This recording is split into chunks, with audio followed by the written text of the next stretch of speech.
I think this series doesn't need an introduction, so let's recap everything from Berserk 1997. The story opens with Guts arriving in a dark, grim town as the feared Black Swordsman. In a tavern, the Baron's thugs are attacking a woman. Guts quickly shoots several with the crossbow in his arm, and kills the rest with his sword. He leaves one alive to warn the Baron that he is coming. That night, his brand of sacrifice bleeds, attracting monsters linked to someone named Griffith. Later, the Baron attacks the town. Guts appears and quickly kills his men. The Baron then reveals he is an apostle, a huge snake-like demon. They fight brutally. Guts uses his sword, his strength, and the cannon in his prosthetic arm to tear the demon apart. He finishes it with a final strike, cuts off its head, and takes a behelit from the dying creature before it burns. The story shifts to a battlefield in Midland, where the young Guts faces Tudor's strongest warrior, Bezuso. Guts charges in alone, duels Bezuso, and kills him with 2 powerful strikes. The mercenaries are shocked. Guts takes the bounty but refuses to join a bigger company and walks away. While traveling, Corcus spots him and tries to rob him, so Guts is ambushed by members of the Band of the Hawk. He kills 2 of them, then Casca steps in to fight him, and she loses too. Their leader, Griffith, appears. Calm and confident, he challenges Guts. Even though Guts is incredibly strong, Griffith's technique allows him to wound Guts and knock him out. Guts briefly gets back but collapses and loses consciousness. Guts wakes up in the Hawk's camp, injured. Casca punches him and says Griffith should have killed him. Judeau explains that Casca was ordered to keep him warm, which is why she's upset with him. Griffith tells Guts that he wants him to join the Hawks. Guts refuses and demands another duel, saying the winner's wish will be granted.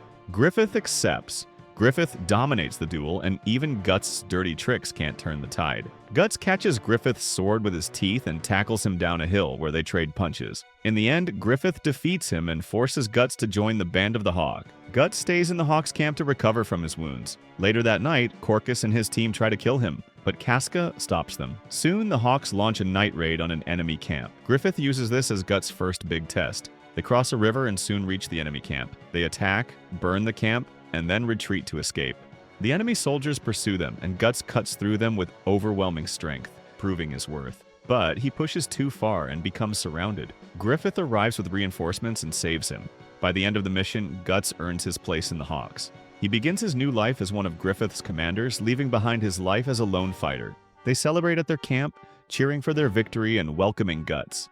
Next day, while bathing, Griffith talks about his dream of gaining his own kingdom and becoming equal to the nobles. He shows Guts his behelit, a strange egg-shaped item he always carries with him. Then the focus shifts to Guts' brutal childhood. He was born from the corpse of his hanged mother and raised by the mercenary Gambino. Guts grows up fighting with oversized weapons, living on battlefields from a very young age. As the years pass, Gambino becomes increasingly abusive, especially after his wife dies. One night, he tries to kill Guts, blaming him for everything. Guts kills him in self-defense and runs away from the camp. Hearing Griffith's ambition, Guts realizes he has never had a dream of his own. His whole life has only been about surviving. 3 years after joining, Guts has become one of the main commanders. He leads his own unit and is one of the strongest fighters in the group.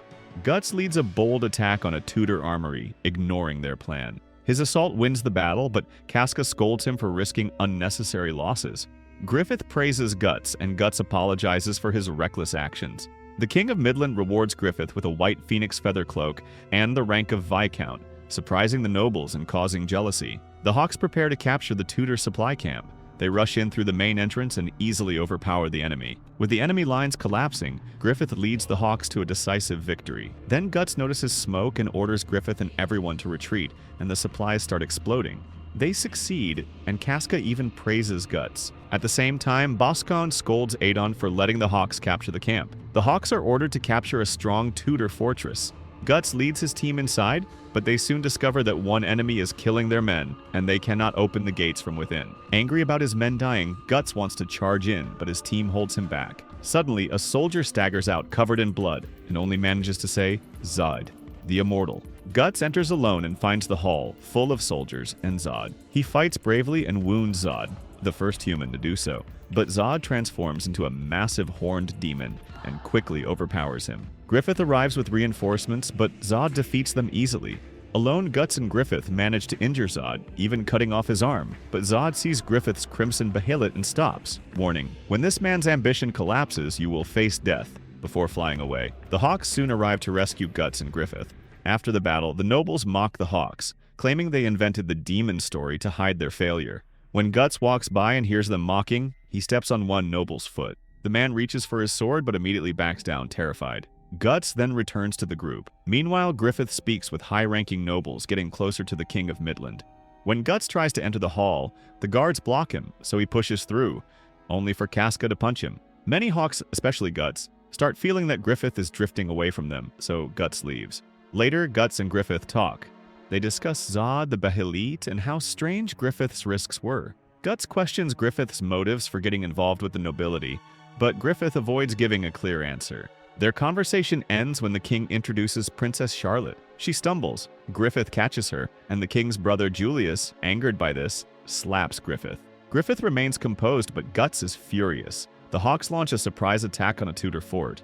Griffith acts as a decoy on a hill, while Guts leads his squad through the river, ambushing enemies and opening the gates. Guts cuts down defenders with ease, and the Hawks quickly take the fort. Adon flees comically on a raft, and Griffith's fame grows with this major victory. After this, Boscan scolds Adon again for his humiliating defeat. Following the battle, the King of Midland rewards Griffith with the title of Baron, officially making him a noble. Griffith becomes increasingly popular at court, especially among noblewomen. But the old nobles grow uneasy about his rapid rise. Minister Foss and Julius begin plotting to eliminate Griffith during a royal hunting trip, using a poisoned arrow staged as an accident. The story jumps to the royal hunt. The Hawks ride alongside the nobles, and Griffith stays close to Princess Charlotte, irritating Julius even further. During the hunt, Charlotte's horse panics and runs off. Griffith immediately gives chase. After he stops her horse, the assassin fires the poisoned arrow. It hits Griffith, but the crimson bahalit around his neck blocks the shot, saving his life. Charlotte nervously apologizes, but Griffith's eyes go straight to Julius, immediately realizing who ordered the attempt. Julius, furious that the plan failed and that Griffith is now being praised for saving Charlotte, returns home in anger. He trains harshly with his son, Adonis, venting his frustration. Later, Griffith orders Guts to assassinate Julius. Guts studies the palace layout, prepares a disguise, and waits for the right moment. At night, Guts slips into Julius's room and kills him. But Adonis walks in by accident. To protect the secret mission, Guts kills the boy as well. Guards rush in. Guts cuts down anyone in his way and escapes, though he's shot in the arm and forced to hide in the sewers. Meanwhile, Griffith continues growing closer to Princess Charlotte. When Guts returns, Casca tends to his wounded arm.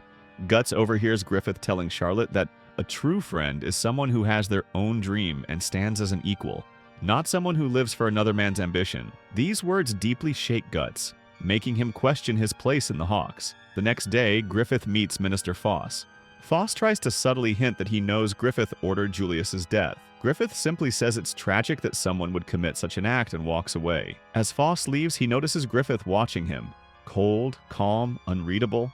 Terrified, Foss backs down completely. Guts is distracted by Griffith's words about true friends, so he enters the fight unfocused. Griffith meets Charlotte before the battle. She gives him a paired charm, saying it will keep him safe. Griffith hesitates because it's valuable, but promises to return it when he comes back. Charlotte's mother becomes angry, questioning why she would give such a precious item to a commoner. Casca leads a raid even though she is weak. The fight begins and Guts quickly cuts down several enemies. The battle is fierce. During the clash, Adon targets Casca and mocks her for being a woman. Casca fights back but falls from her horse. As Adon corners her, Guts blocks his attack. Guts injures Adon, even knocking him off his horse. Suddenly, Casca collapses from pain, and Guts catches her. But Adon shoots Guts in the side, and he falls with her. Casca has swallowed water, so Guts tries to revive her. He finds a small cave and removes her wet armor to stop her shivering. He notices she collapsed because of menstrual pain and keeps her warm through the night. The others want to go search for them, but the nobles mock them, saying they don't need help because those two are their strongest warriors. The next day, Casca tells Guts why she follows Griffith. She grew up poor and was sold to a noble who tried to assault her, but Griffith saved her. During a raid, he gave her a sword and let her choose her fate. She killed the noble and decided to follow Griffith from then on. She also reveals Griffith's darker side. He once sold his body to Lord Jenin to get money for the Hawks. Casca hated it, but respected his sacrifice for his dream. Casca admits she was jealous of Guts, thinking he pulled Griffith away. Guts says he has no dream beyond fighting, and he starts to understand the cost of Griffith's ambition. Suddenly, soldiers from Adon's group search the forest.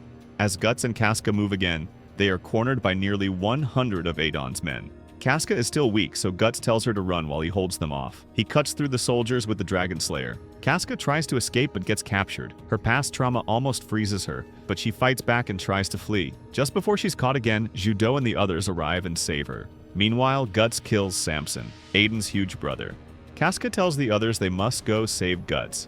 Guts fights hundreds of men through the night and survives. Casca finds him at dawn. They carry the badly injured Guts back to camp. Guts insists on standing, but the doctor says a normal person would be unconscious with such wounds. Later, Judo gives Casca elf dust to heal injuries faster.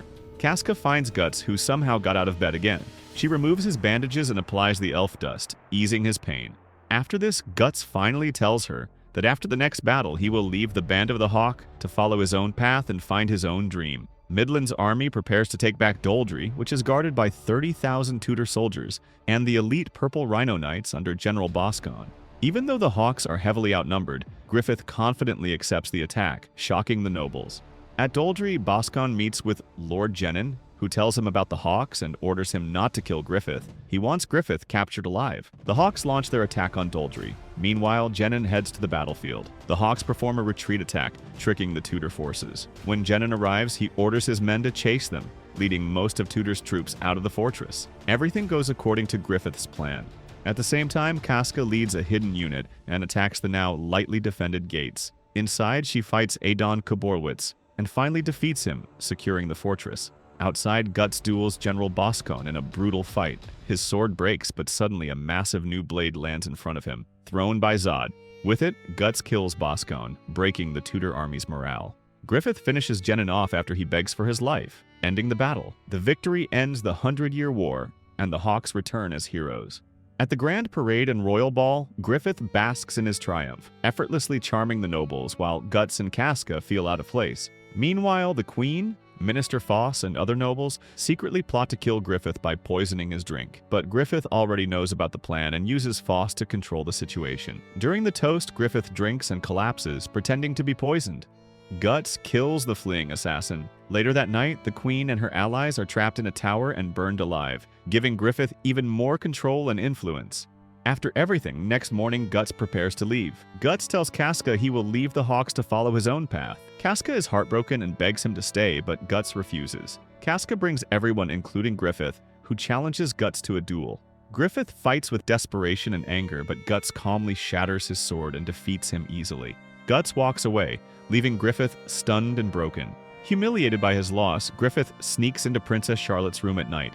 The next day, he is discovered, arrested, and imprisoned. 1 year after leaving the Band of the Hawk, Guts wanders as a swordsman, training daily in the mountains with blacksmith Godo and his granddaughter Erica. Godo teaches him about sparks, how a swordsman finds his own in battle, helping Guts realize he must follow his own path, not Griffith's dream. Meanwhile, the Band of the Hawk is falling apart. After Griffith was imprisoned, they became outlaws. They hide in the wilderness, exhausted and losing hope. Casca leads them and Judo tries to support her, but it is difficult. One day, Midland soldiers suddenly attack the Hawks' camp. Casca is knocked down and almost killed until Guts appears. He destroys the attackers with overwhelming strength, shocking everyone. He saves Casca and shows how much stronger he has become in the past year. Tension rises between Guts and Casca. She blames him for leaving and for Griffith's capture. Their argument turns into a physical fight that breaks down their emotional walls. In despair, Casca tries to jump off a cliff, but Guts saves her. She admits she is loyal to Griffith, but has also started to care for Guts. Guts admits he wants to be with her too. That night, Guts and Casca share a quiet, intimate moment. The Hawks then launch a night raid to rescue Griffith. Griffith has been horribly tortured. Mute, paralyzed, with his tendons cut and his tongue removed. He barely looks alive. The Hawks finally reach him and free him, shocked by what was done to him. At the camp, the rest of the team are ambushed by demons. Only Rickert survives. Guts frees the group, and during the escape, he cuts down many soldiers. They flee, but Midland troops keep chasing them. Griffith is captured for a moment, but Guts instantly rushes in, kills the captor, and saves him again. The group reaches a safe camp. Everyone's morale is low. Casca breaks down and blames Guts again. Their emotions explode into another desperate moment, and they confess their love. Casca says she must stay with Griffith to take care of him. Griffith watches them, crushed by despair. Griffith then steals a carriage and crashes into a river. Seeing his ruined body and shattered dream, he tries to kill himself. In the river, he finds the Crimson Behelit. As Guts arrives, demons appear. Griffith's blood activates the Behelit. Under a blood-red sky, they are pulled into another dimension to face the God Hand. They tell Griffith he has chosen to become one of them, but he must sacrifice the Hawks to gain power. Ubik forces him to relive his past and pushes him to choose. Griffith accepts. Guts tries to reach Griffith but is attacked. One by one, the Hawks are killed. Guts fights desperately but is overwhelmed, and Casca is cornered. The Golden Age ends as Griffith becomes the 5th member of the God Hand and assaults Casca in front of Guts. Guts cuts off his own arm trying to reach her, but an apostle takes his eye. He watches in horror as everything he cared for is destroyed. If you want more recaps like this, don't forget to like, subscribe, and let me know what anime you want to see next.